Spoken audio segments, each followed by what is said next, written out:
Fala pessoal, tudo bom? Bom dia, boa tarde, boa noite para vocês. Professor Bruno Clemente por aqui.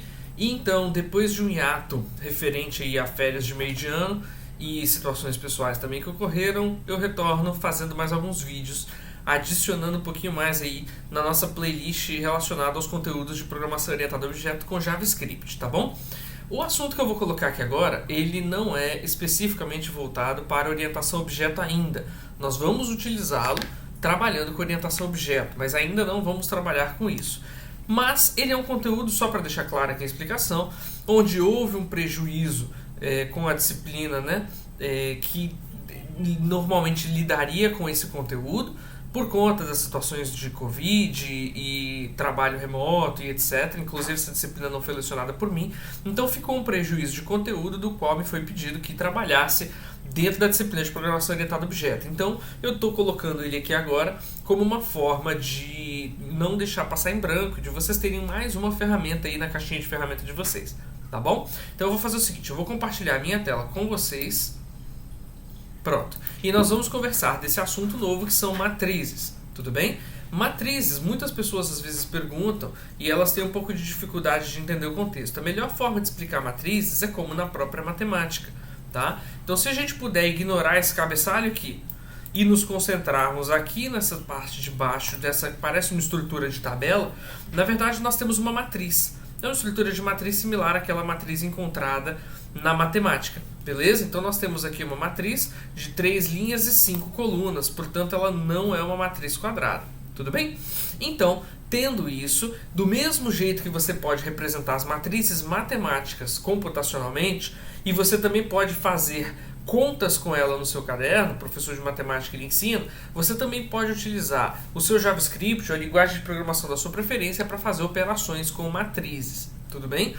Então, isso é um recurso muito interessante, é utilizado em diversas áreas e tudo mais. Vamos lá para a parte importante. Como é que a gente faz para trabalhar com matrizes?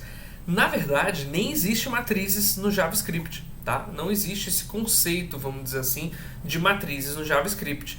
Para o JavaScript, uma matriz nada mais é do que um vetor. Sim, exatamente, o mesmo vetor que já foi estudado na disciplina e nas disciplinas anteriores também. Então, o que realmente está acontecendo? A gente já viu que a gente consegue colocar um vetor de números, ou um vetor de strings, ou um vetor de outro tipo de informação. Nós também vimos na playlist, dessa playlist aqui que você está acompanhando, nós podemos criar objetos, por exemplo, criamos ali uma lista de produtos, se eu não estou enganado, então criamos um vetor de produtos, que é um tipo objeto que nasceu de uma classe criada por nós, então você também pode fazer vetor de objetos. Se dá para fazer vetor de tanta coisa, será que não dá para fazer vetor de vetor? E a resposta é que sim. Então o que a gente chama de matriz, na verdade, é um vetor de vetores. Dá uma comparada aqui mais ou menos como é que isso aqui funciona.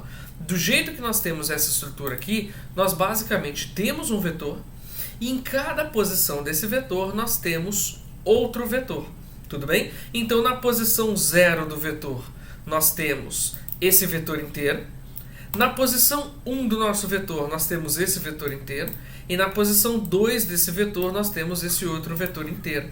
Então fazendo isso a gente cria uma noção de profundidade. O que antes vetor para nós era uma única dimensão, era apenas o comprimento, vamos dizer assim, agora nós temos o comprimento e nós temos a profundidade. É por isso que a gente não representa mais ele em linha, mas como uma tabela inteira. Beleza? Eu vou mostrar o código aqui rapidamente para vocês observarem como foi feito para se criar essa matriz dentro do sistema. E tá aqui a matriz, tudo bem? Então só um comparativo rápido. Se eu fosse colocar aqui uma constante chamada, por exemplo, matriz teste, só para vocês darem uma observada, e eu fosse colocar isso como um vetor, como é que eu faria? Eu colocaria, por exemplo, 10, o 20, o 30 e o 40. Beleza? Isso aqui é um vetor. Vou dar um Enter para ficar bonitinho aqui para vocês perceberem o que está acontecendo. Vou dar mais alguns Enters aqui para ficar um pouco mais claro. Estão percebendo que essas duas estruturas estão muito parecidas? Essa aqui está muito parecida, com essa outra aqui. Qual é a diferença? Aqui nós estamos armazenando números inteiros e aqui embaixo não. Então agora eu vou substituir esse 10 por isso tudo aqui. Então na verdade observem que no nosso vetor, aonde deveria entrar o primeiro número, ou o primeiro dado a ser armazenado, ao invés de botar apenas 10, eu consigo colocar o vetor inteiro. Então é isso que eu estou fazendo, gente. Uma matriz nada mais é do que isso. Uma matriz nada mais é do que um vetor cujo seu conteúdo não são números soltos, mas sim vetores também. Como é que a gente faz para caminhar nesses vetores? Segura que eu mostro no próximo vídeo, porque senão vai ficar extenso demais. Eu acho que com esse conteúdo já ficou um pouco claro como é que a gente vai fazer para trabalhar com matrizes, porém eu vou deixar ele por enquanto aqui para a gente poder acompanhar e eu trago um exemplo teste aqui para vocês, tá bom? Então é isso, pessoal. Qualquer dúvida, coloque aqui nos comentários, eu vou tirar as dúvidas de todos e não deixem de colocar as perguntas, entrarem em contato comigo caso precisarem de alguma coisa, tá bom? Valeu, pessoal, grande abraço e até mais.